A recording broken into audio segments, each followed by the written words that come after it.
All right. Hey there, everybody. This week we're going to take a break from the bouncing ball and do some other kind of animation just so that we could have some fun and keep our interest fresh. The animation principle we're working with this week is called secondary action. It also has a little bit of overlapping action built into it.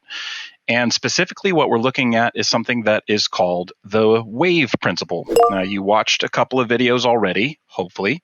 You should have about the wave principle and how it works and how to set it up. But I'm going to walk you through it as well. I'm going to pretend like I am you and I've just watched those two videos and I'm ready to try it out for myself.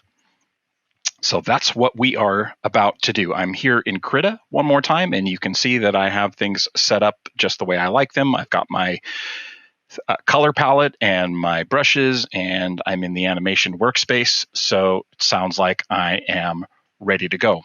Before we get started, just so that you have a little bit of historical reference, you should know that these principles, of course, were developed by early pioneers in the animation industry. But in terms of how to do them, in terms of the kind of tips and tricks and those kinds of things that you saw in the videos that you watched, those were set down in book form by Richard Williams, the author of the Animator Survival Kit, and also Preston Blair in his book called Cartoon Animation. So if you're interested in becoming a professional animator or developing your skills in this area, you might want to have those two books certainly in your collection. So let's give it a try. The first thing I want to do is my background layer is locked. I'm going to give myself another layer just to do some sketching on first. I think it's really important to have your sketches laid out for yourself so that when you do your for real ink lines later on, you have something to go on. So I'm just going to pick my sketching pencil right here. And the first thing that I need, if I'm going to do a flag, remember you have lots of options this week. You could do a waving tail or waving seaweed or waving hair. As long as it uses the wave principle, it's fine. I'm going to do the classic waving flag. So I know the first thing I'm going to need is I'm going to need some kind of flagpole. And I'm just going to keep it nice and simple here in my sketch.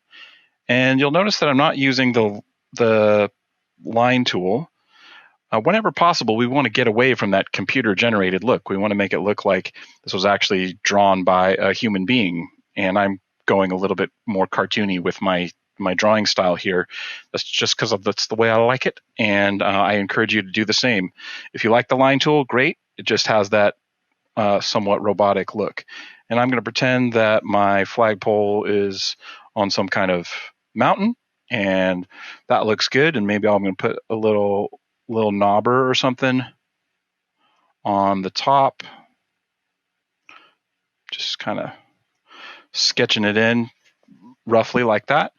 And that's pretty good for my flagpole. I think the other thing that I want to have in my sketch is I have to know that unlike a normal wave, like a water wave, the end point of a flag, it's always going to be attached. That part can't wave. The end of it, the part that's going to be out here, that's going to wave up and down, but the part that's attached stays attached. So to make sure that my lines don't wobble, I'm also going to add a little dot here to indicate that that's where the flag attaches, and that's the part that can't move at all. The other thing that I might want to have here in my sketch, and I'm just going to do this really lightly, is an overall sense of how tall the flag is. So starting from that point, as if it were laid out, and also how wide it is, just like that. And then I can grab the eraser tool and clean up those edges. The other thing I might like to have in my sketch is, at least for one of the waves, I'm going to use the top one. You could do the bottom one too if you like, is just a sense of how high and how low the waves go in terms of the peaks and the troughs. The peak is the top of the wave and the trough is the bottom of the wave. So I definitely want to have that. And I think that's all that I want in this layer. So let's make it, I'm going to lock that one so I can't mess with it. And I'm going to make another one. And this is going to be actually my flag sketch. So I'm going to call that one flag sketch. And what I'm going to do here is draw a sine wave that is longer. It's wider than my actual flag because that's what I'm going to move in terms of my sketch. So if we think about how that sine wave works, it has peaks. So let's say we go like this. And all we want to do is try as best as we can to make sure that the width from here to here and here to here is the same, or that the distance between peaks is as close as possible. You don't have to get it perfect.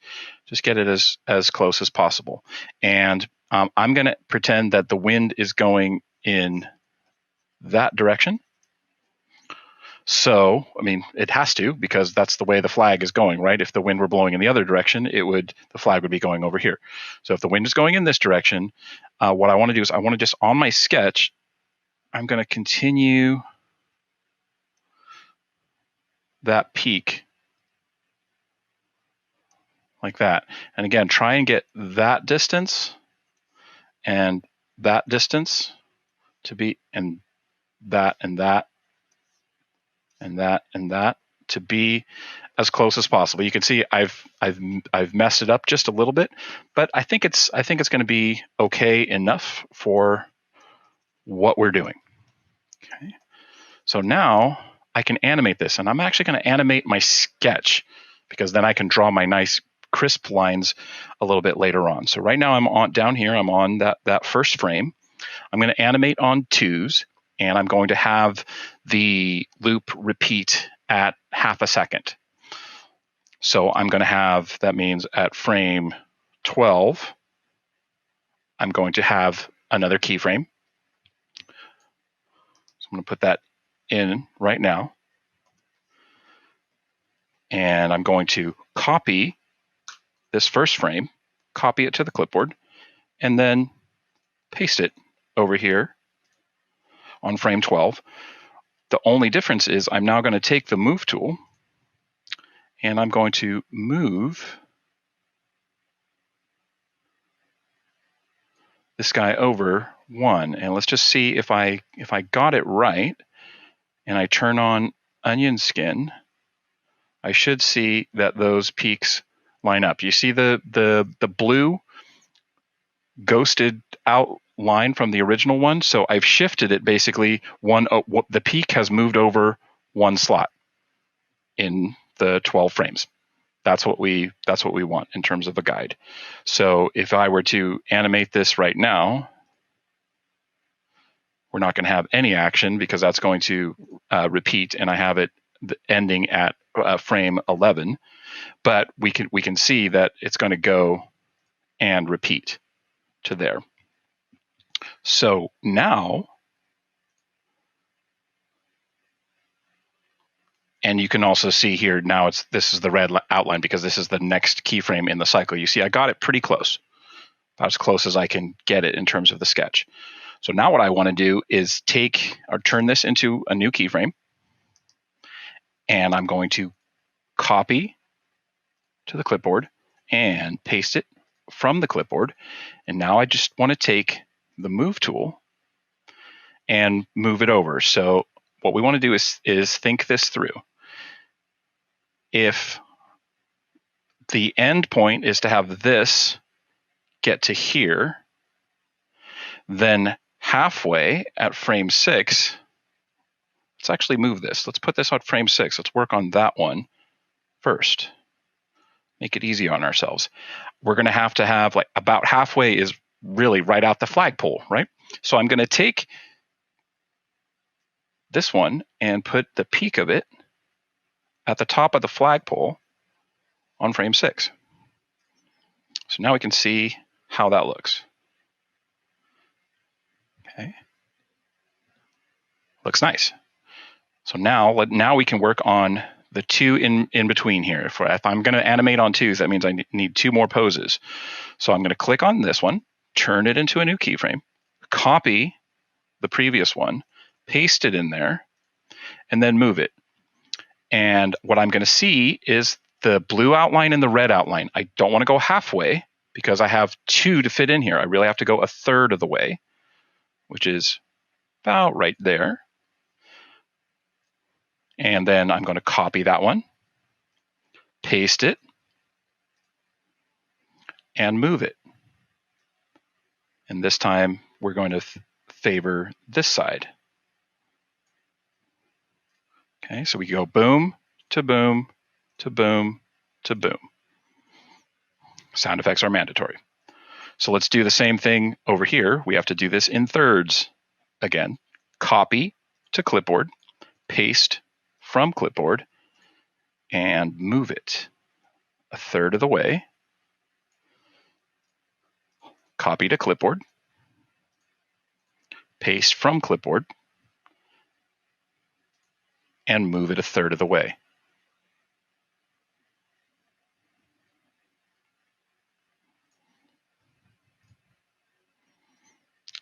So we should be moving, in terms of our spacing, we should be moving the same amount each time.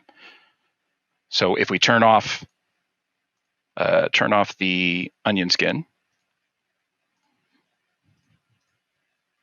and go from keyframe to keyframe, it works like that.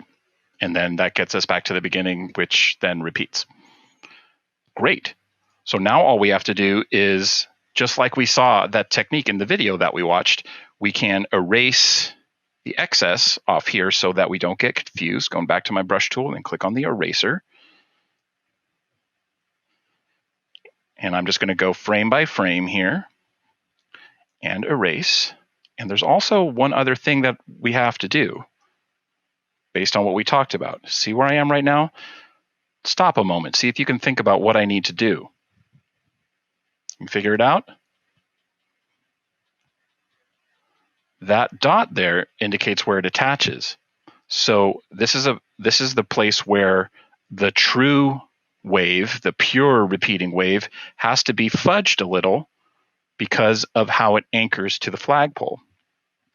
So that's where I need to come back in on this frame and make it attach here. So I just want to smooth that out as best as I can and make it attach there, and then go back to the eraser and clean that up. And I have to do the same thing all the way. I erase on the end, and I erase all of this, and then I erase just enough so that I can attach.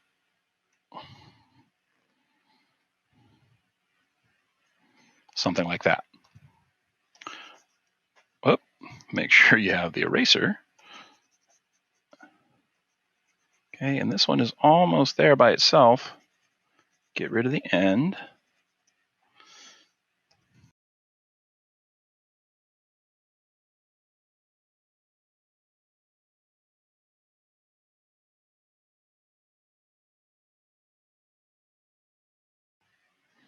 Okay, test that out, because you don't want to repeat it to the bottom of the flag until you're sure that it looks good and it's nice and smooth. So otherwise, you're just going to have extra stuff to fix out. Looks pretty cool, huh? It's one thing to notice, this area out here, if you imagine a little dot on the end point, you see how it's really just going up and down like a bouncing ball, right? But it can't do that over here at this point, over here, because that's the part where it's attached.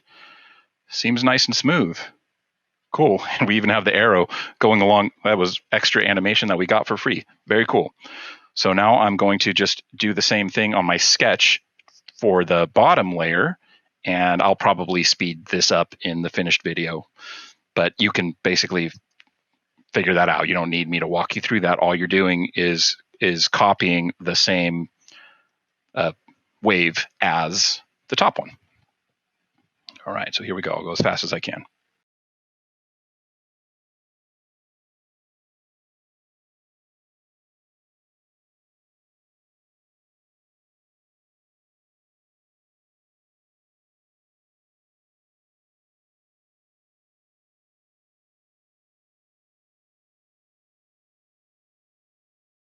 One of the things you'll notice, of course, now that I'm finished, is that I added the line at the flagpole that attaches the end, and obviously the end of the flag as well.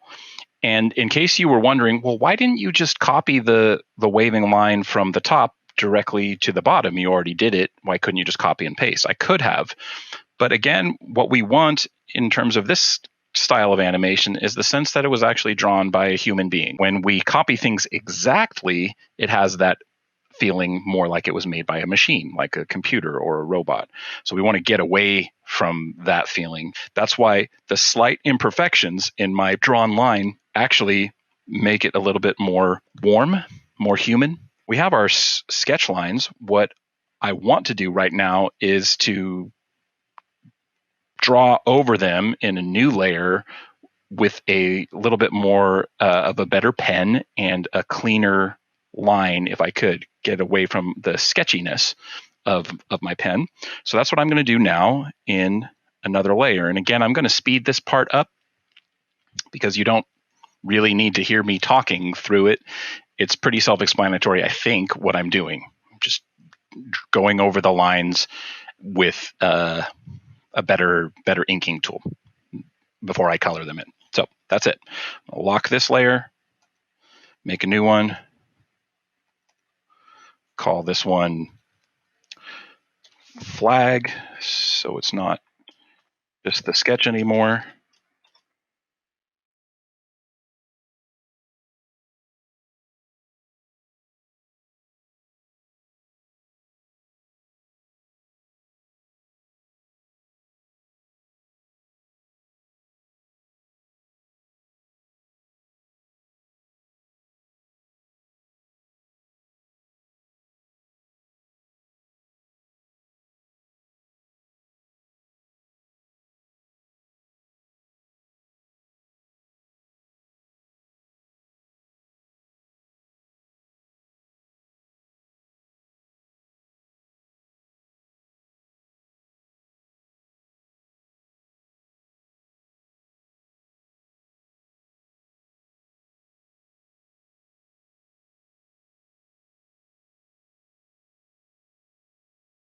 I like the way that looks. And then I'm going to add one more layer for the hill.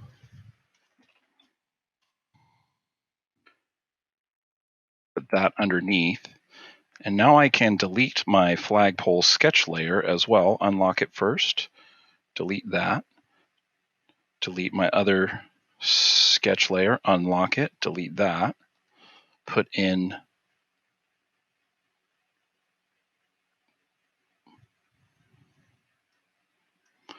a hill layer. Just make sure everything is working correctly. I can see one point there in my flag animation where I didn't connect the lines, and before I color, I want to make sure that all the lines are connected so that the bucket tool works properly. Just make sure that that's connected, that's connected, that's connected. And the advantage of putting things on different layers, as you can see, is when I am erasing, I'm erasing only on the layer that I want to erase on and not the stuff that's underneath, which is nice. Okay, that looks good. Let's go back to the hill layer and actually put something on the hill layer.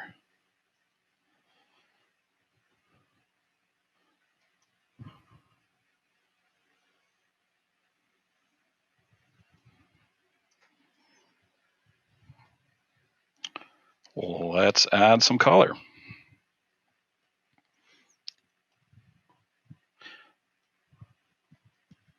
Go over to my color palette. Let's say that this is a green grassy hill.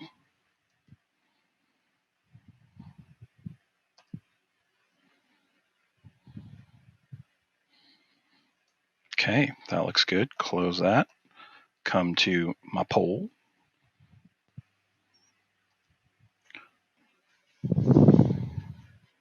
Very nice, very nice. On the pole layer, let's pick a color for the pole, maybe this brown.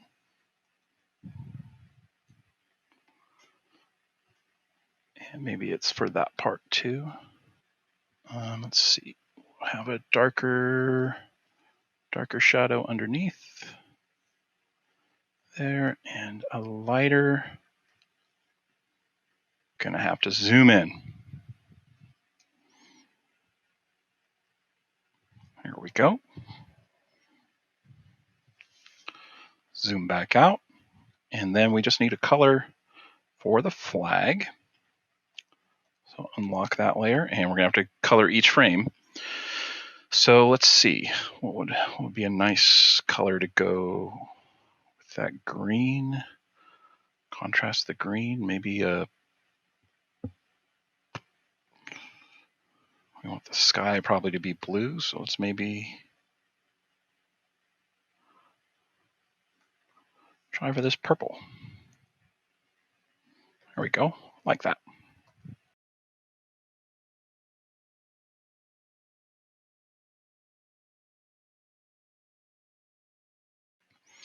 And we have our flag. Now let's put something in the background. What tool should we use? Let's try this airbrush.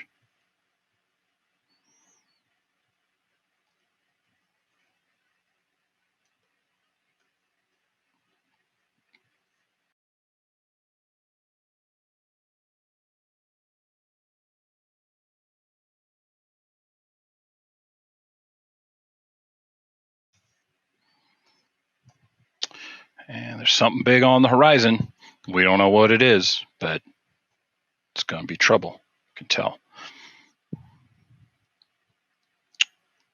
All right. And as usual, if you wanted to put in any extra embellishments, such as shadow, shading, other animated features, you're welcome to. But I'm going to call this one good for a wave and flag. Good luck on your assignment. I know you can do it.